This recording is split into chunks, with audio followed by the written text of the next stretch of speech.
Hey guys, I promised to bring the tutorial of that video and here it is. This is the beautiful picture feedback I got after the client was so happy. So to make this dress successfully, you need to choose the right fabric. This is the original white fabric I use. It is scuba, but it's not so heavy. I tried getting another fabric. This is what I ordered online. It's not even usable at all. So I went to the fabric store and later got this. It's quite thick, but it's usable. So this is also scuba. I found it on the scuba hat. So now we'll be making the dress.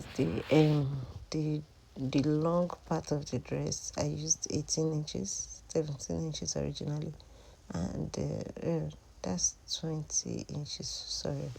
So and this is for a 5 years old. I think I later reduced this length to 17 inches. So just measure 18 inches, half inches for sewing allowance on the upper part and on the lower part. Then for the shoulder, use 5.5. So half inch will be the sewing allowance. And for the neck is 2.5 inch width and 2.5 inch depth for the front part. So for the armhole, 5 inches. Then for the chest, I use 6, that's 24, plus 1 inch ease allowance, and plus 1 inch for sewing. So that will be 8. So on the down part, you just add 3 inches to whatever you have on this top part. So that gives you that free shape, that A shape.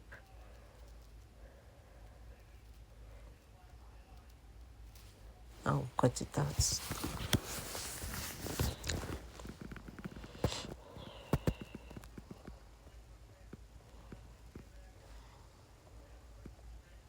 So for the fabric, I will do the same thing for the back. If you'll be putting zipper, put a zip allowance. But me, I decided to put button, so there's no need for zip allowance. So this dress, I would rather you do if you're making you can sew it without. Okay, let's cut to the down part first. So for the down part, I measure what I have on the flea area. That's 20 if I measure it properly. So 20, that's 40 plus the back one times plus another 20, that's 60. So 60 divided by 3, 60 divided by 6.28. That's what will give you what you will use for your circle to cut out the full circle that you'll be using for the flea. You've cut out just one full circle, not two. So I have a 3 divided by 6.2. I had like 10.7, 7.3 or so. So you use the 10.3 to cut it all around. Then you now measure whatever you want. If you want the flea to be if you want it to be like 6 or 7 inches, remember you need one for the top too, so you consider it. So for here, I use 13 inches, considering the allowance that I used to fold the edges to.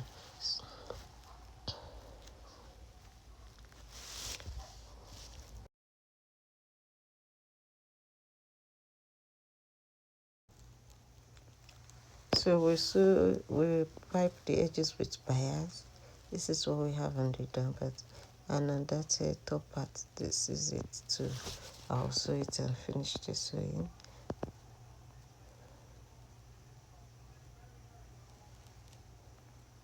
So this is what you have at the end of the day.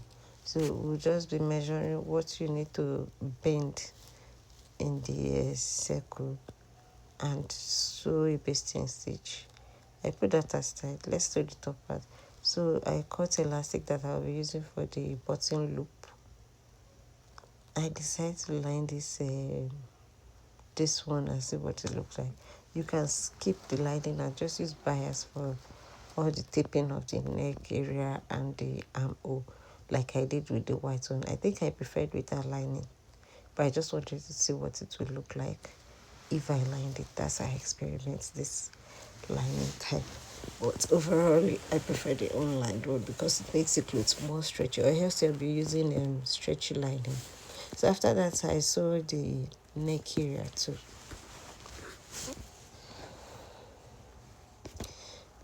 If you will line it, use a stretchy lining too, so that the stretchiness of the dress will be retained, and it will make it very easy for the child that will be wearing it. So now it's time to sew the armhole. I sew in the neck and I sew in the armhole.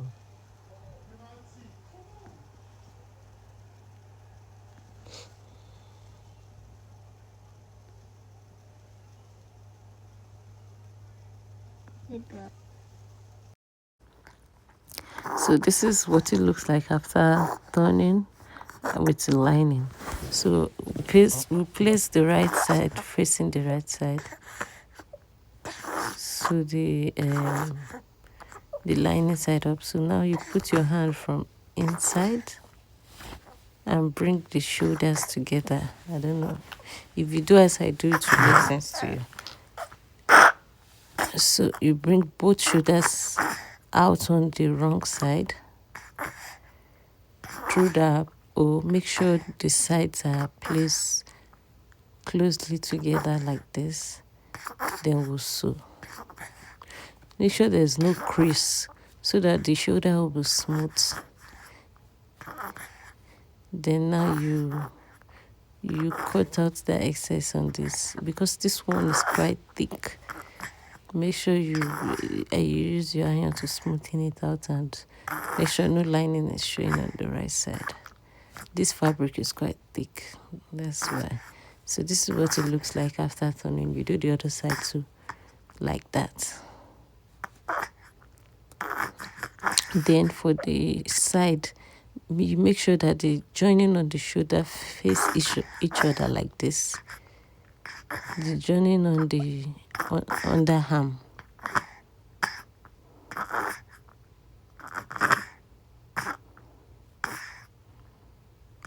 Where the armhole sewing stops, you make sure you face each other like this. You can pin it down.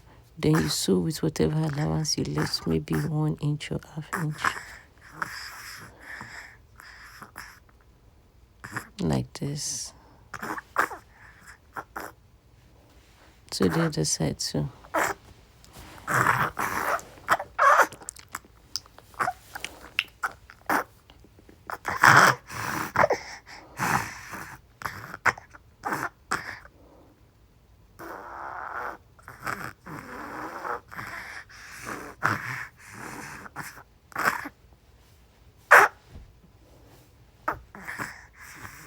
So this is what you have after sewing.